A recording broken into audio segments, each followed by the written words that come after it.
Então você imagina que situação, qual é a base da situação que nós estamos vivendo hoje. Por exemplo, nos Estados Unidos está ameaçada uma onda de demissões sem precedentes. Mas os Estados Unidos já não tinha emprego para todo mundo. Quer dizer, visivelmente é um aprofundamento da situação anterior. Aí os capitalistas falam assim, não, mas pode ser que a recessão seja duradoura, não seja duradoura e tal. Mas o fato é que o capitalismo não tem como reestruturar o emprego novamente. Quer dizer, a compreensão desse período, de 45 a 75, é, na verdade, a chave da compreensão do que está acontecendo nos dias de hoje. E o período precisa ser compreendido em termos políticos e econômicos. O colapso econômico da Europa é um colapso político também. A gente precisa aprender a interpretar os acontecimentos. Por exemplo, o imperialismo francês. Eu estava lendo um livro recentemente que o cidadão faz uma distinção entre o imperialismo francês e o imperialismo britânico. A tese dele seria mais ou menos o seguinte: o colonialismo é uma coisa anacrônica, uma tese errada. Assim. A invasão do Iraque mostra que o colonialismo não é anacrônico. O Iraque é uma colônia. Só não tem o nome de colônia. Não fala assim, o Iraque é o não sei, 50º, não sei quanto estado do Império Americano. Fora isso, é colônia. Mesma coisa do Afeganistão. Porque se ele não pode controlar, ele invade, ocupa e administra. Né? Junta governativa.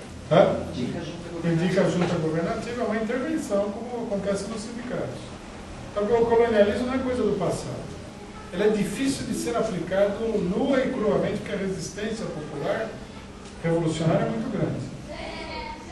Isso é muito importante para entender a crise que foi a perda das colônias. Então, esse cidadão do livro falava o seguinte: os ingleses foram mais hábeis, entregaram tudo pacificamente. E os franceses, eles não entregaram pacificamente porque é o orgulho francês. É uma conversa psicológica, assim, entendeu? Não tem nada a ver. A raiz do problema é a seguinte: ninguém ia entregar nada. Entregar era um suicídio. Eles só entregaram quando eles viram que o suicídio era mais rápido não entregando.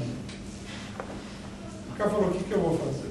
Situação de fato. Os ingleses na China, na Índia, eles falaram assim: se a gente for derrubado aqui por uma revolução, todas as colônias britânicas vêm abaixo. Pode abalar a própria regime político em Londres. Então ele saiu. Porque é o mal menor entregar. Os ingleses no Vietnã, eles não acreditavam que eles não pudessem conter o negócio, os franceses. Aí eles insistiram, o que foi pior, por isso que todo mundo tira a conclusão. Foi pior, porque eles jogaram uma cartada que eles não podiam bancar. Eles não tinham cacife para bancar.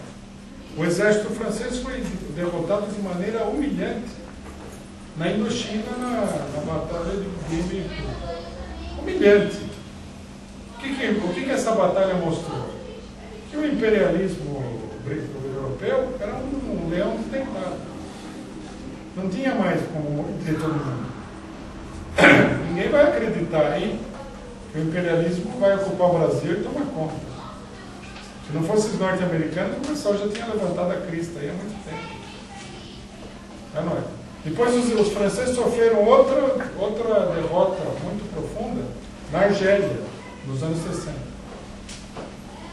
Quer dizer, isso aí não é a manifestação do anacronismo do colonialismo.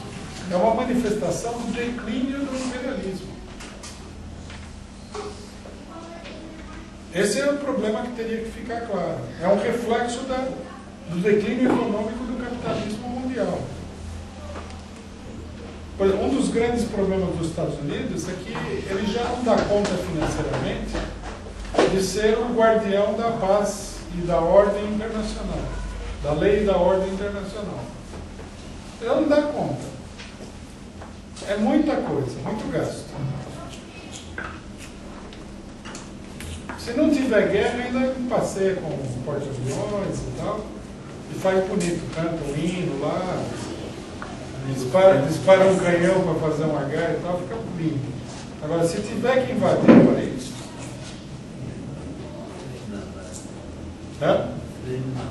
Termina a base. E qual é o fundo do problema? O fundo é que a instabilidade do capitalismo não permite uma dominação estável. Esse é o X do problema. Como ele não consegue estabilizar o mundo, também não consegue dominar, porque a revolução ultrapassa os limites de contenção da contra-revolução imperialista. O colonialismo ele não foi decretado como anacrônico porque alguém tomou uma decisão. Ele foi derrotado pela revolução anticolonial. Depois da derrota, no momento da derrota da Argélia e tudo mais, o De Gaulle foi lá e começou a emancipar as possessões francesas da África. Porque ele percebeu que iria piorar a derrota.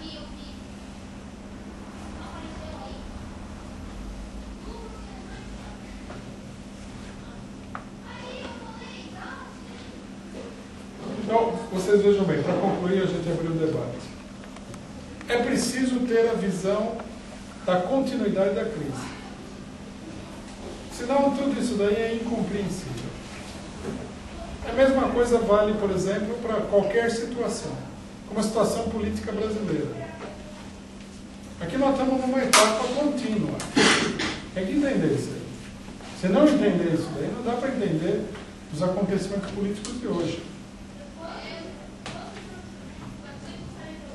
Agora, volto a chamar a atenção para o seguinte: o que a gente está apresentando aqui é uma explicação, digamos assim, extremamente resumida do problema. Seria necessário analisar, estudar esse balanço aí, conceituar de uma maneira mais clara. Bom, aí alguém poderia dizer o seguinte: mas não parece que isso é uma coisa meio... um exercício intelectual, acadêmico, fazer esse balanço e tal? Não, porque de trás do balanço tem toda uma luta ideológica contra a burguesia e contra a esquerda. Qual a importância da luta ideológica? Parece que aí você cai do academicismo no faccionalismo.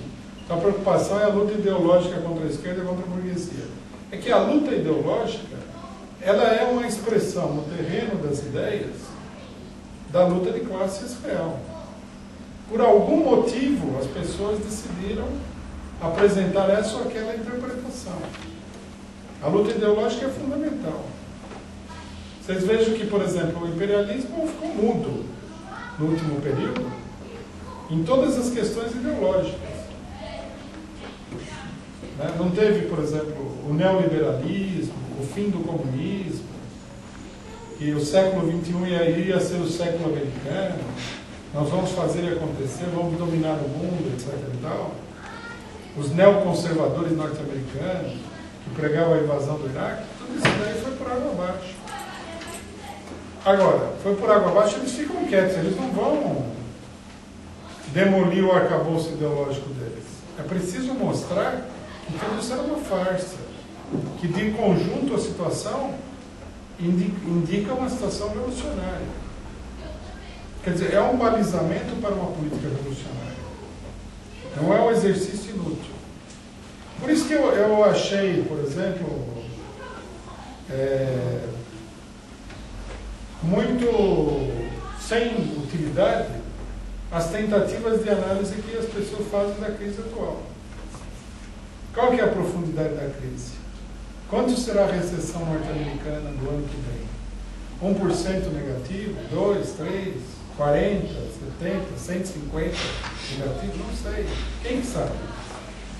O que nos interessa especular sobre isso daí? O fator fundamental, eu acho que isso é decisivo, é que a crise que foi iniciada, isso é uma discussão